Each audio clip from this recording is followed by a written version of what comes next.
Ito ang Monte Maria Shrine na matatagpuan dito sa Batangas. At ito ang pinakamalaking statue na meron ng Pilipinas. At kinikilala din ito na pinakamalaking rebulto ng Birheng Maria sa buong mundo. Dahil may taas lang naman to na 98.50 meters at kinikilalang 9th tallest statue in the world.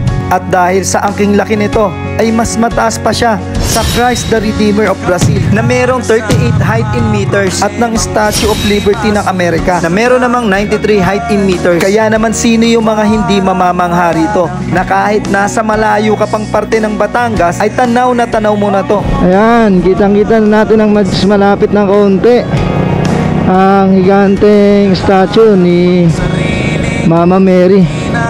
Kaya samahan nyo ako na pasyalan para makita ninyo kahit nandyan po kayo sa mga bahay ninyo o kahit nasan man po kayo, parang napasyalan nyo na po to.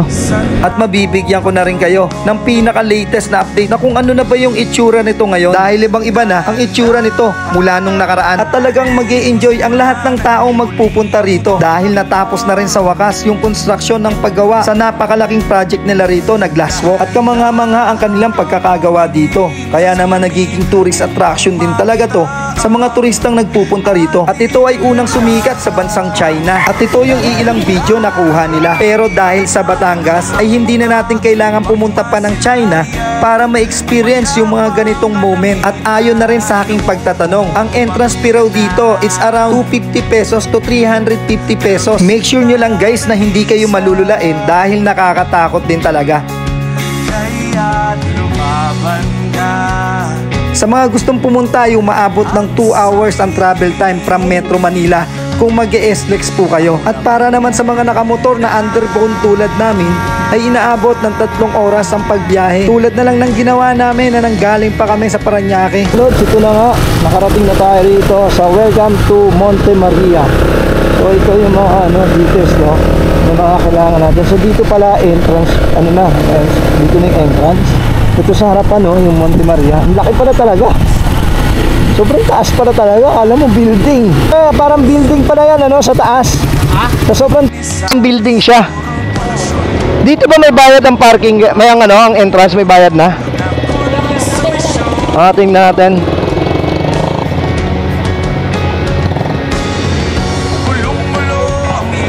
Bawal ng palipad. Magkano? Magkano pre? Magkano? 20. So dito 20 pesos entrance fee. Kita naman siya. 20 pesos entrance fee, no?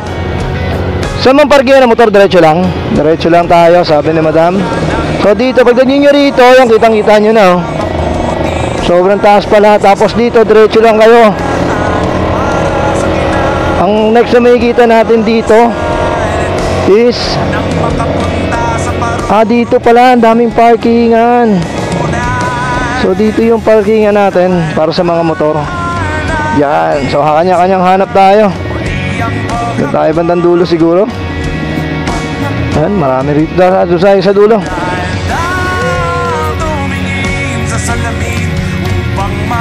So mga idol, yung mirror deck doon sa unahan 80 pesos lang. Tapos itong Monte Maria, yung statue, pag umakit kayo sa tuktok 150 pesos. Unlimited na yun. So ayan mga idol, tsura. Yung view deck na libre lang din. So kung di ka aakyat dito, 20 pesos lang yung babayaran nyo. Parking lang ng motor. Sakali nakamotor kayo, tapos pwede na kayo magsimba, tapos pasyal kayo rito. So 20 pesos lang yung kailangan yung bayaran. Tapos libre na rin yung pagstay dito. Ito, kailangan nyo na magbayad dito ng 150 pesos. Ano Ito alam ko to, makulot to. Ano yun? Yung Mount Pakulot. Yung ano na yan. Yung bundok na yan, makulot yan. Ang ganda pre, mga idol. Kaya ma? Okay yung mga yan.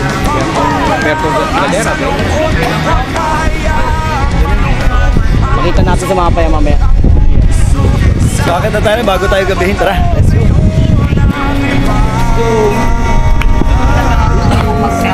Lakad na tayo, kita tayo sa taas.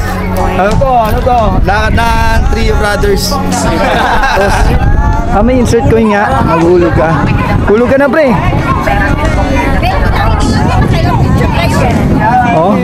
Kunwari pre, may ano ka. Oo, kunwari lang ha, pre. Yan. Tanggap dyan. May lumal ka pre, testing mo nga. Ito, tingnan mo nga. Baka mo nga ako. Pero apat. Apat na lima.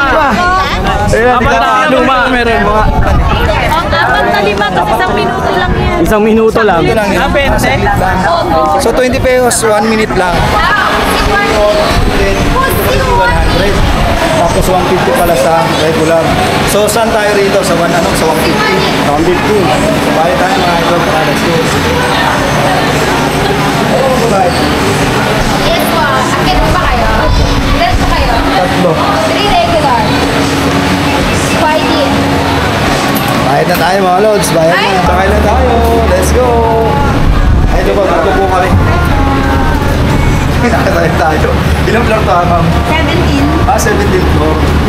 So pag nilakat to, ay nakita nga hagdan. 420 sir. 420. Sa pang 420 pala. Ito nga yun. Dapat naging ano, 426. No. Oo nga eh.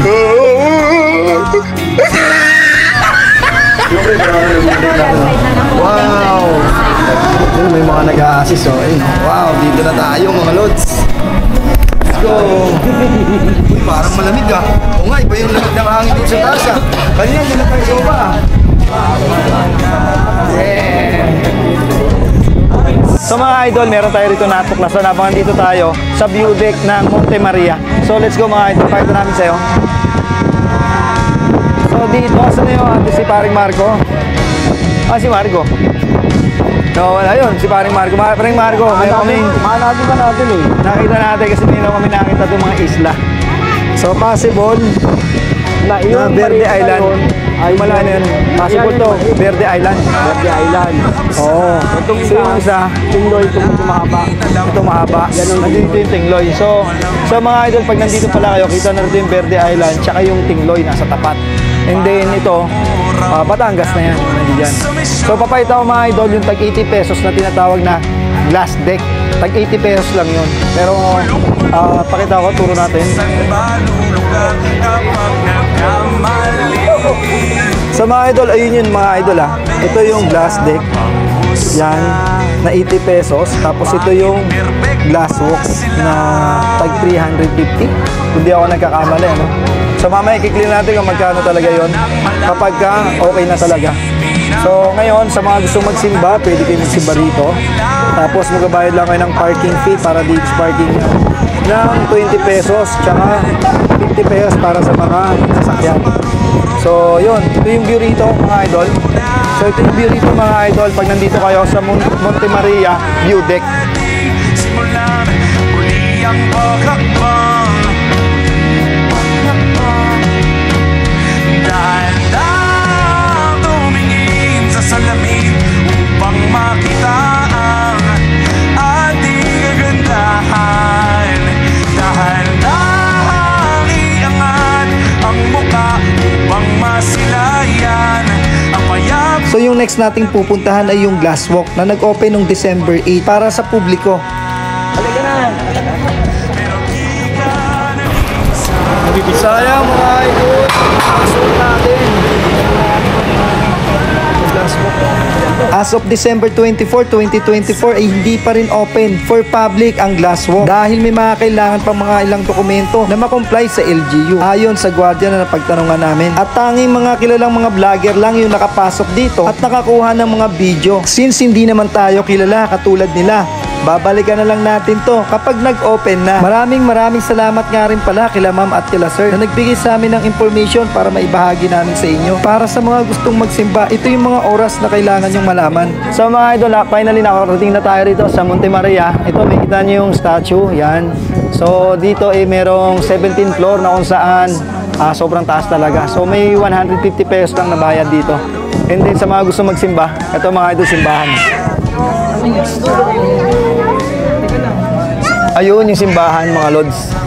Pwede kayo magsimba dyan. Para po sa mga gustong magsimba dito mismo sa Monte Maria Church, Ito po yung mga oras o schedule for your reference. Open ang Monte Maria from 7 a.m. to 7:30 p.m. every Monday to Friday, and Saturday and Sunday naman 6:30 a.m. to 8:30 p.m. At every 8th of the month, meron po silang mass na 10 a.m. po nagsisimula. At every Saturday and Sunday naman, ito yung mga oras na meron silang mass 7 a.m., 9 a.m., 11 a.m. at 4 p.m. Para naman sa mga iba't ibang parking fee, motor ay 20 pesos, kung kotse ay 40 pesos naman, at kung van, 200 pesos na po ang bayad dyan. Muli ay maraming salamat hanggang sa susunod na pagsasama-sama sa mga lugar o pasyalan na ating pinupuntahan dito sa minamahal nating bansang Pilipinas. At marami pa tayong pupuntahang mga probinsya o lalawigan para maipakita sa buong mundo ang angking kagandahan. Naway nakatulong ako sa inyo at maraming salamat mga Lods.